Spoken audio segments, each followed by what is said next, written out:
O outro lado da questão, o professor, em certo sentido, essa possibilidade também não poderia gerar a impunidade na medida em que os réus que tiverem capacidade de recorrer, jamais cumprirão pena alguma? São duas questões interessantes nisso daí. Primeiro, a decisão do Supremo é uma decisão formalmente correta, no sentido de que toda prisão deva ser cautelar, até porque não transitou em julgado. Agora, a gente não pode elevar a fetiche o trânsito em julgado, porque quando a gente chama de trânsito em julgado como a certeza absoluta, a gente, na verdade, está diminuindo o papel da segunda instância, diminuindo o papel do juiz de primeiro grau, como se toda a verdade judiciária só fosse consolidada mesmo a partir do trânsito em julgado das instâncias extraordinárias. Eu quero dizer com isso o seguinte, o Supremo Tribunal Federal, a meu juízo, ele se excede no julgamento de matérias penais. A pretexto de se julgar, de se decidir matéria constitucional, o Supremo está, na verdade, determinando o andamento da jurisprudência penal, processual penal. E essa, a meu juízo, não é uma tarefa do Supremo. Não é uma tarefa do Supremo. Os riscos são muitos, porque diminui perigosamente a função dos tribunais regionais, dos tribunais de segunda instância, que são aqueles que estão examinando os casos concretos mesmo, de fato. Estão mais próximos do fato. Estão próximos, porque o juiz de segundo grau, é o que se chama de instância recursal ordinária, ele aprecia matéria de fato e de direito. As instâncias extraordinárias, Supremo e STJ, não apreciam, é só matéria de direito. De direito, né? Então eu acho que nós corremos um risco, é claro, a regra, não tem dúvida nenhuma, eu sou contra a execução provisória, toda prisão deve ser fundamentada, não tem dúvida nenhuma quanto a isso. Eu só acho que a gente não pode fechar a porta. Direito é um conjunto de normas de compreensão, é um conhecimento que deve ter sempre uma alternativa para a exceção. Perfeito. Então, o que eu posso dizer de um caso em que o réu confessa o crime diante do juiz, na presença de 5 testemunhas, ou de 8 testemunhas, de um testemunho de outro, todas as testemunhas falam a mesma coisa, todo mundo está de acordo, mas o advogado continua recorrendo, continua recorrendo, e você não tem a imposição da sanção. Isso é culpa do judiciário? Não, isso não é culpa do judiciário.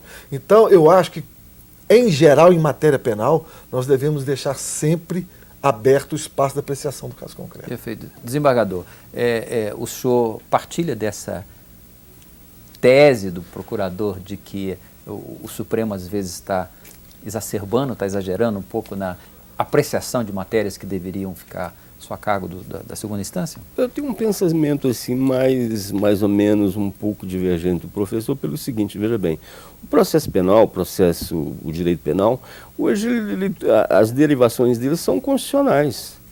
Sim. Certo? Então acho que sim, o Supremo cabe dar a última palavra. Eu tenho uma visão assim diferente. E veja bem, o Supremo, as recentes decisões, as últimas decisões, têm corrigido muita coisa que acontecia aqui. Mas haveria necessidade desses casos todos subirem até o Supremo? Talvez a questão não esteja aí? Necessariamente não. Necessariamente não. Mas veja bem, quando ofende um princípio constitucional, eu acho que sim, que o Supremo tem que intervir. Me perdoe, Doutor Eugênio. Em linhas gerais, estamos todos de acordo. Naturalmente, o Supremo Tribunal Federal decide matérias constitucionais. E na Constituição existem inúmeras normas ligadas a processo penal e direito penal. Mas eu não me refiro a isso. Por exemplo, é claro que a dignidade humana é um princípio. É um princípio de abstração evidente. Então, o que fazer com um princípio como esse, levando-o para qualquer ramo do direito? A súmula das algemas, em si, é uma súmula correta, que não seria nem preciso existir, porque todo mundo sabe que prisão, qualquer tipo de coerção pessoal, deve depender de necessidade. O que fez o Supremo? Elaborou uma súmula que é quase pedagógica, quase um mandado de pedagogia para os órgãos do judiciário, para os poderes públicos, como uma corrigenda geral, e dizendo que o uso das algemas tem que ser justificado por escrito sob pena de responsabilidade. Olha, quem impõe responsabilidade é a lei, não é o Supremo Tribunal Federal. É lei que impõe responsabilidade pelo descumprimento de ato. O segundo problema que o Supremo não percebeu, e é por isso que eu digo, quando o Supremo se arvora em julgar matérias que não são estritamente constitucionais, ele se perde, talvez até pela falta de hábito. Quando o Supremo elaborou a súmula, que não havia nenhuma jurisprudência consolidada, mas talvez pela obviedade do tema que se simulou. Mas o que ele fez? Ele anulou um julgamento do tribunal do júri, porque uma pessoa estava algemada no tribunal do júri. E o fundamento era, estar algemado pode contaminar a imparcialidade do julgador, e o júri não tem dever de motivação. O júri é um tribunal completamente diferente. Eu até pessoalmente tenho graves restrições pelo fato de decidir sem ter que dizer por que decide. É sim ou não e fim de papo. Bom, perfeito. Mas só para completar, o tribunal do júri, nesse caso do Supremo, o Supremo disse assim, anulou porque poderia contaminar.